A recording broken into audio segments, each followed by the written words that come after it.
You mentioned DJ twice, and I just want to kind of circle back to that. It's because I love his swing. He's one of my favorite golfers because he can really whip into that. And you watch all these pros; they have that really nice swing.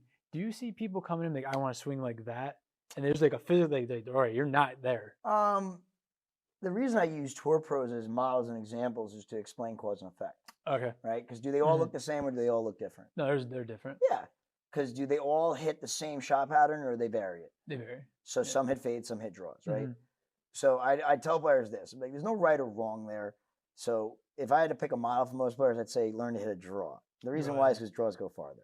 Yeah. So the problem is if you had to tell me, hey, I want to look like DJ, I'd be like, well, DJ's 6'5".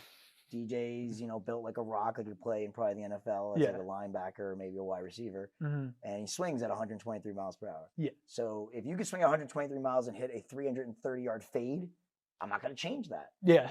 But you want to look like him to do it because you got to close your face way more to swing over the top and still hit that pole fade. Cool. The average player already hits a pole fade like crap and hits it nowhere. So I got to teach you to at least more or less resemble somebody that's going to hit a draw, like Rory. Rory McIlroy hits a draw, and he's the pretty swing, like the Adam Scotts, the Rorys. Yeah, so nice draws always look like prettier swings too. Does DJ look pretty up here with his wrist all in funky? Those guys gonna snap his arm out. Yeah, people cannot put their wrist in that much flexion and ulnar, right? They break their arm down cocking and trying to do this. Yeah, but that's how he closes the face. Gotcha. Right, because if he did this, he'd open the face like crazy. The only player even comes close to even open the face like that is JB Holmes. He hits a huge slice. Yeah, gets himself in the trouble some, but he hits it like 360. So again, if you can hit a ball that far, it doesn't really matter if you hit draw or fade. Get it? But if you can't hit the ball for 300 yards, you should look like Rory McIlroy as much as you can. Yeah. Meaning your hands high or your hands deep. Do you think I want deep? Yes. Yeah. Yes. Gotcha. And there's another one why people think they can't do that. People can't turn because they don't know how to use their knees. Okay. Right. I get players to realize all the time, if you hold bending your knee, you're not a rubber band. You're not going to like retract around faster all of a sudden. Yeah. Like, they call that X factor for that's not what happens. If you wanted to turn more and you held your bend, would you restrict your turn or increase it? You're restricting. Correct. So when you do a lap pull, right, or the lawnmower move, the knee moves in, the hip turns more. That would let you get deeper or higher.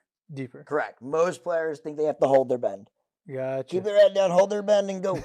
Hold head down again. Hold down that head and get that knee back. Like, so they have this very misread conceptions of what the golf swing is supposed to actually do. Gotcha. All the great players of all time, they all move that knee in, right? Because that's how you make a center pivot also, right?